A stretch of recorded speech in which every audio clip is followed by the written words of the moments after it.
Hello everyone, আসসালামু আলাইকুম। আজকে আপনাদের সাথে শেয়ার করব অসাধারণ স্বাদের একটি বিরিয়ানি রেসিপি, যা আমি গরুর মাংস দিয়ে রান্না করেছি। তো সেজন্য আমি প্রথমে পেঁয়াজ, রসুন, সরিষা, এরপর হচ্ছে বাদাম একসাথে করে আমি ব্লেন্ডার জারে নিয়ে ব্লেন্ডার করে নিব। তো দেখেন আমার ব্লেন্ডার করা হয়ে গেছে। এরপর আমি একটা প্রেসার কুকারে গরুর মাংস দিয়ে হালকা করে একটা শীষ দিয়ে নিব। তো কারণ হাড়গুলো যেন একটু ভালো করে মশলার পাতি ঢুকে যায়। তো দেখেন গরুর মাংসগুলো আমি প্রেসার কুকারে নিয়ে নিছি। তো আমি এতে এখন মশলাগুলা অ্যাড করে দিব। পেঁয়াজ বাটা, এরপর রসুন বাটা, আদা বাটা, বাদাম বাটা, সরিষা বাটা।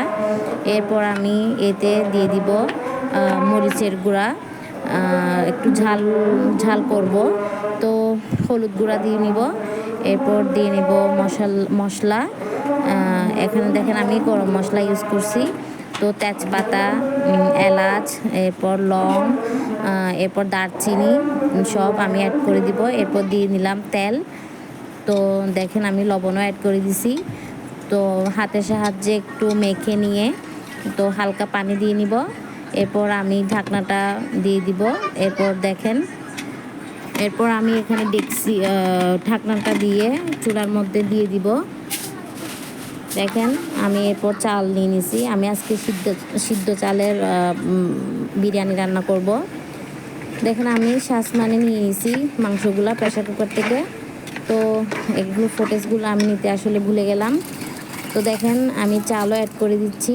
আসলে অসাধারণ স্বাদের একটা বিরিয়ানি হয়েছে। একদম শেফরা বস্তি, যে আমাদের ভাষায় বলি যে বস্তি যে রান্না করে বড় ডেগের ভাত, ঠিক সেম এভাবে হয়েছে। অনেক মজা হয়েছে।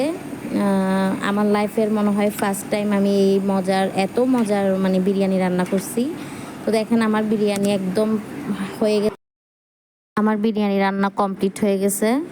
তো দেখেন অনেক সুস্বাদু হয়েছে, অনেক টেস্ট হয়েছে। সবাই আমার জন্য দোয়া করবেন, রেসিপিটা ট্রাই করবেন। আল্লাহ হাফেজ।